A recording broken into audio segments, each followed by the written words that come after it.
यमराज सावित्री स्वाद तथा यमराज द्वारा सावित्री को तृतीय वरदान की प्राप्ति।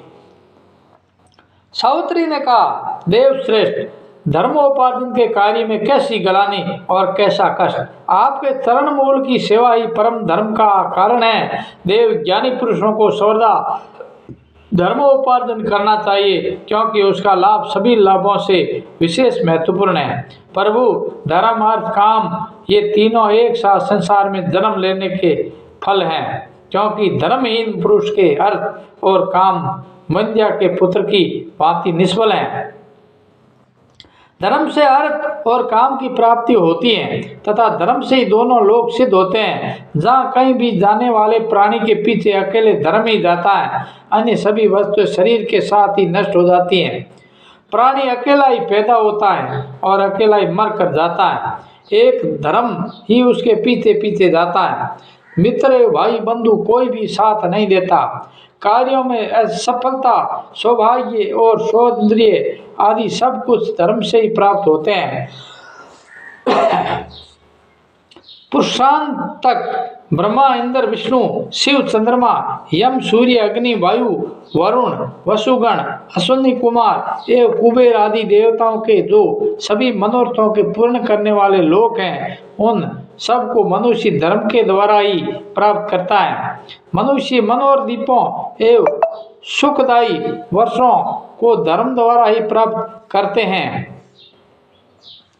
देवताओं के जो नंदन नादि मुख्य उद्यान है, वे भी मनुष्य को पुण्य से प्राप्त होते हैं। इसी प्रकार स्वर्ग, विचित्र विमान और सुंदर अप्सराएं पुण्य से प्राप्त होती हैं। पुण्यशाली मनुष्यों के तेजस्वी शरीर पुण्य के ही फल हैं। राज्य की प्राप्ति, राजाओं द्वारा सम्मान, अभिष्ट मनोरथों की सिद्धि तथा मुख्य संस्कार, ये सभी पुण्य के ही फल देखे जाते हैं। देवाध्यक्ष, पुण्यवान पुरुषों के संवर, सुवर्ण तथा वैदूर्य के बने हुए डंडे वाले तथा सूर्य के समान तेजों में होते हैं। पूर्णिमा के चंद्रमा मंडल के समान क्रांतिमान एवं रतन जटित वस्त्र से सुशोभित छतर मनुष्य को पुण्य कर्म से ही प्राप्त होता है।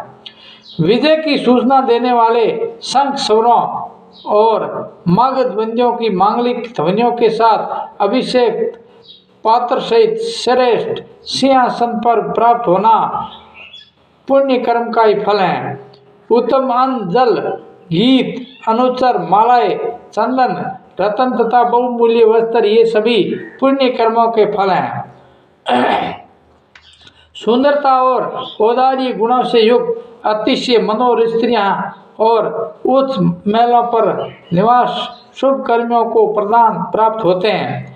देव, मस्तक पर स्वर्ण की घंटियां से युक्त चमर धारण करने वाले घोड़े कर्म पुण्य कर्मों से ही मनुष्य को वहन करते हैं। चलते हुए पर्वतों के समान स्वर्ण निर्मित अंबारी से सुशोभित तथा चंचल पद विन्यास से युक्त हाथियों की सवारी पुण्य कर्म के प्रभाव से ही प्राप्त होती हैं।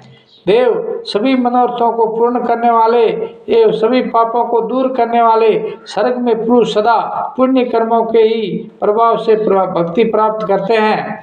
उसकी प्राप्ति के उपाय हैं यज्ञ, तप, दान, इंद्रिय निग्रह, समाशील, ब्रह्मचार्य, सत्य, शुभदायक तीर्थों की यात्रा, स्वाध्याय, सेवा, सत्पुरुषों की संगति, देवार्चना, गुरुजनों की शुश्रूषा, ब्राह्मणों की पूजा, इंद्रियों को वश में रखना तथा मत्सर रहित ब्रह्मचार्य। इसलिए विद्वान पुरुषों को सर्वदा धर्माचरण करना चाहिए, क्योंकि मृत्यु इसकी प्रतीक्षा नहीं करती कि इसने अपना कार्य पूरा किया अथवा नहीं।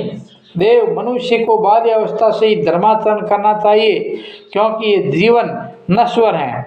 यह कौन जानता है कि आज किसकी मृत्यु हो जाएगी। सर्वोत्तम, इस जीव के देखते हुए भी मृत्यु सामने खड़ी रहती है, फिर भी वह मृत्यु हित की भांति आचरण करता है। यह महान स्त्री हैं। युवकों की अपेक्षा बालक और वृद्धों की अपेक्षा युवक अपने को मृत्यु से दूर मानता है, किंतु मृत्यु की गोद में बैठा हुआ वृद्ध किसी की अपेक्षा करता है।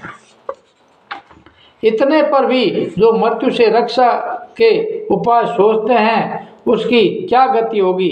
प्राणधारियों को इस जगत में केवल मृत्यु से भय ही नहीं है, इसके लिए कहीं अभय स्थान भी नहीं है। तथापि पुण्यवान सत्पुरुष सर्वदा निर्भय होकर संसार में जीवित रहते हैं।